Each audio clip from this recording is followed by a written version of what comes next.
Sir ஃபோனில் வேறு net முடிஞ்சிருச்சு. நல்ல சீரியல் பார்க்கும்போது தான் நெட்டு முடியும். அம்மா ஃபோன் எங்கே இருக்குது?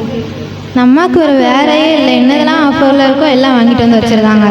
பைபிளை யார் இங்கே கொண்டு வந்து வச்சா?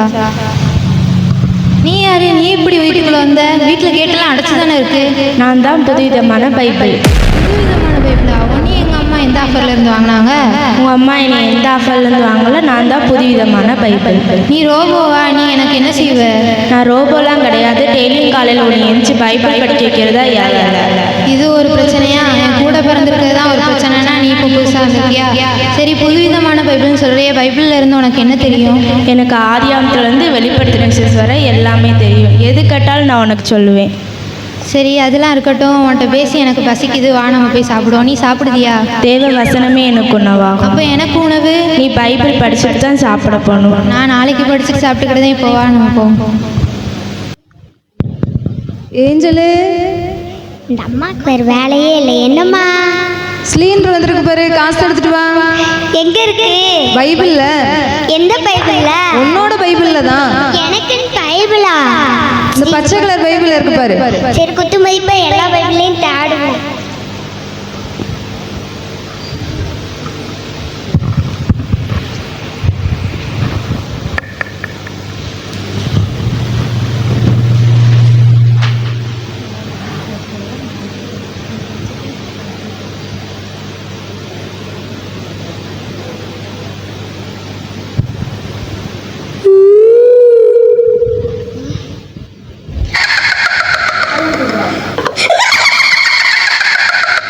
என்ன நாயெல்லாம் ஊழ விடுது போல. ஐயோ, நான் வேற இன்னைக்கு நைட்டு தான் பேய் படம் பார்த்தேனே. பாஸ்டையா பயந்தா பைபிள் தான் எடுக்க சொல்லியிருக்காரு. பைபிள் எங்கே? ஐயோ, பைபிள் எங்கே? ஆத்திர வருஷத்துக்கு பைபிள் வேறு கிடைக்க மாட்டேங்குது. பைபிள் எங்கே? பைபிள் எப்போ பைபிள் கிடச்சிருச்சு? ஏசுமி நாமத்தினாலே அப்போல போ சாத்தானே. கிச்சனுக்குள்ள போத, கிச்சனுக்குள்ள போவாத, இங்கிட்டு போ, நாங்கள் தான் சமைக்கணும். பெட்ரூம்குள்ள போத, பெட்ரூம்குள்ள போத, வெளியே போ. எவ்வாட ஒரு வழியாக பேயை துரத்தியாச்சு.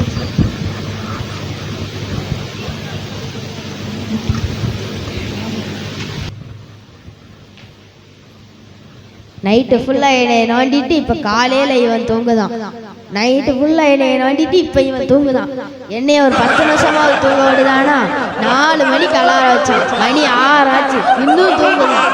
ஓசியில் ஏசி ரூமுக்குள்ள உட்காந்துக்கிட்டு இருந்தேன். என்ன காசு கொடுத்து வாங்கிட்டு வந்து இவன் துன்பப்படுத்துதான். ஜோசப்பு, நான் இங்கே நாய் மாதிரி கத்திக்கிட்டு இருக்கேன், அவங்க பேய் மாதிரி தூங்கிக்கிட்டு இருக்கான்.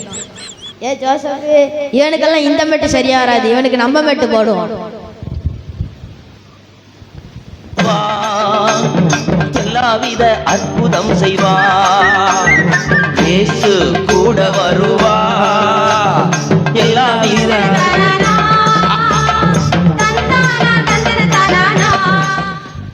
6 மணிக்கு 4 மணிக்கு அலாரம் வச்சேன். 6 மணிக்கு உசுப்பி இருக்க. சரி வந்ததும் வந்துட்ட. உசுப்புன ஒரு ரீல்ஸை போட்டுருவோம். இந்த ரீல்ஸ் ராஜாவோட ரீல்ஸை பார்க்கறதுக்கு எத்தனை ஜனங்க, எத்தனை ரசிகர்கள் எனக்காக காத்துக்கிட்டு இருக்காங்க. அவங்களுக்காண்டி ஒரு ரீல்ஸை போட்டு விடாட்டி எனக்கு வேறு மனசு சங்கடமா போயிடும். ஹாய் ஃப்ரெண்ட்ஸ், இன்னைக்கு நம்ம 3 நாள் கழிச்சு ஒழுங்கா பல்லு விளக்கிருக்கேன் ஃப்ரெண்ட்ஸ். இன்னைக்கு 4 மணிக்கெல்லாம் எந்திரிச்சு குளிச்சாச்சு, பல்லு விளக்கியாச்சு, எல்லாம் செஞ்சாச்சு ஃப்ரெண்ட்ஸ். 10 மணிக்கு நான் உங்க கூட லைவ்ல வரேன். அது வரைக்கும் உங்களிலிருந்து விடைபெறுவது உங்கள் பார்த்து.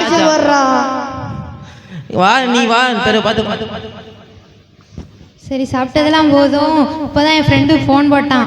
ஊர்ல இருந்து வாரான். அவன் முன்னாடி நான் பைபிள் படிக்காது, ப்ரேயர் பண்ணாதுன்னு எதுவும் சொல்லி என்னை அசிங்கப்படுத்திடாத. 10 நிமிஷம் அமைதியாரு. அவன் முன்னாடி என்னை அசிங்கப்படுத்திடாத. வாடா, எப்படி இருக்க? நல்லா இருக்கியா? உட்காரு. உனக்கு டீ வேணுமா, காஃபி வேணுமா? வேண்டாம், உனக்கு போன்விட்டாவே போட்டு கொண்டு வரேன். இந்தா குடி.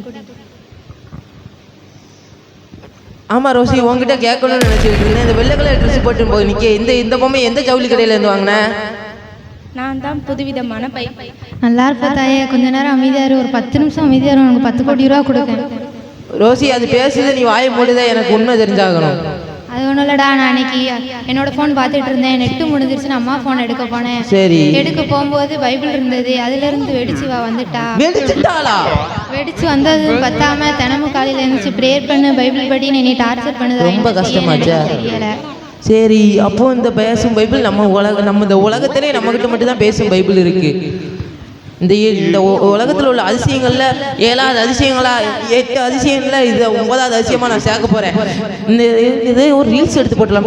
ஹாய் ஃப்ரெண்ட்ஸ், இன்னைக்கு நம்ம கிட்ட இருக்குன்னா இந்த பேசும் பைபிள் தான் நம்ம கிட்ட வந்திருக்கு. இந்த பேசும் பைபிளை நம்ம நாளைக்கு 6 மணிக்கு நம்ம சர்ச்சுக்கு கூட்டு வர போறோம் ஃப்ரெண்ட்ஸ். நீங்களும் வந்திருக்க. இந்த பைபிளை நம்ம எல்லாரும் சேர்ந்து இன்டர்வியூ எடுக்க போறோம். அது வரைக்கும் உங்களிடம் இருந்து வருவது உங்கள் ரீல்ஸ் ராஜா. சரி, நீ வீடியோ எடுக்கியே, இது பாஸ்டர் மாமா பார்த்தாங்கன்னா திட்ட மாட்டாங்களா? நம்ம பாஸ்டரே தானே, பார்த்துக்கலாம்.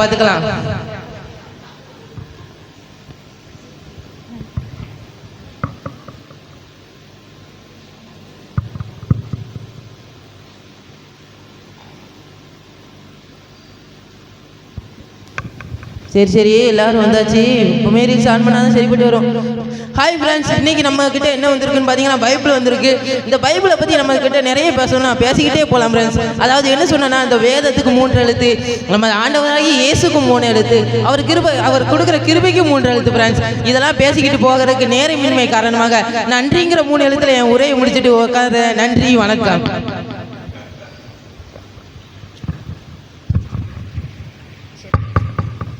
பைபிள் பேசுங்க. பைபிள் என்ன பேசவே மாட்டேங்கி? பைபிள் பேசுங்க. பைபிள் பேசுங்க. பைபிள் பேசுங்க. என்ன பேசவே மாட்டேங்கி? பைபிள் பேசுங்க. நீங்கள் எல்லாரும் என்னை பார்க்க வந்திருக்கீங்க, எனக்கு ரொம்ப சந்தோஷம். நான் எப்படி உருவானேன்னு உங்களுக்கு தெரியுமா? நிறைய தேவ மனுஷங்க பரிசுத்தாவினால் ஏவப்பட்டு என்னை உருவாக்குனாங்க. நான் ஒரு முழு பைபிளாக உருவாக்குறதுக்கு நிறைய பேர் உயிர்த்தியாகம் பண்ணியிருக்காங்க. இவ்வளோ கஷ்டப்பட்டு உருவான நான் இப்போ நிறைய பேர் கையில் ஒரு விளையாட்டு பொருளாக இருக்கேன். இதை நினைக்கும் போது எனக்கு ரொம்ப கஷ்டமாக இருக்கும். நீங்கள் உங்கள் தேவைக்கு மட்டும் என்னை யூஸ் பண்ணிக்கிறீங்க. நான் உங்களை உங்கள் தேவைக்கு மட்டும் யூஸ் பண்ண சொல்லலை, உங்கள் வாழ்க்கைக்கும் சேர்த்து தான் யூஸ் பண்ண சொல்கிறேன். வெளிப்படுத்துகிற விசேஷம் 1:3 சொல்லியிருக்காங்க, இந்த தீர்க்க தரிசன வசனங்களை வாசிக்கிறவனும் கேட்கிறவர்களும் இதில் இருக்கிறவர்கள் கை கொள்கிறவர்களும் பாக்கியமான் என்று எழுதியிருக்கிறது. நீங்கள் பாக்கிங்க கேட்கீங்க, ஆனால் கை கொள்ள மட்டும் மாட்டேங்கிங்க. இங்கே தேவனை அறியவும் நித்திய ஜீவனை அடையவும் நான் மட்டும்தான் வழி. ஒரு மனுஷன் எப்படி வாழணும் வாழக்கூடாதுன்னு நான் தான் சொல்கிறேன். இன்னைக்கு ஏன் நிறைய குடும்பத்தில் பிரச்சனை வருதுன்னு தெரியுமா? நீங்கள் கல்யாணத்தோட பைபிளை மாற்றுறீங்க, அதுக்கப்புறம் எப்போ எடுத்து படிச்சீங்க? எப்படி பைபிள் உங்ககிட்ட இருக்கோ அதே மாதிரி பைபிளில் இருக்கிற வசனம் உங்கள் உள்ளத்துக்குள்ளே இருக்கணும். இங்கெல்லாம் நிறைய பேர் பார்க்கீங்க, என்னடா பைபிளாக பேசுன்னு பார்க்கீங்க. நான் எப்போவுமே உங்கள் கூட பேசிக்கிட்டு தான் இருக்கேன், நீங்கள் தான் கேட்க மாட்டேங்கிங்க. இன்னைக்கெல்லாம் நிறைய சர்ச்சில் நான் இருக்கனானே தெரியல, அவங்க இருக்கிற பிரசங்க என்கிட்ட தான் பேசுகிறாங்களான்னு கூட தெரியல.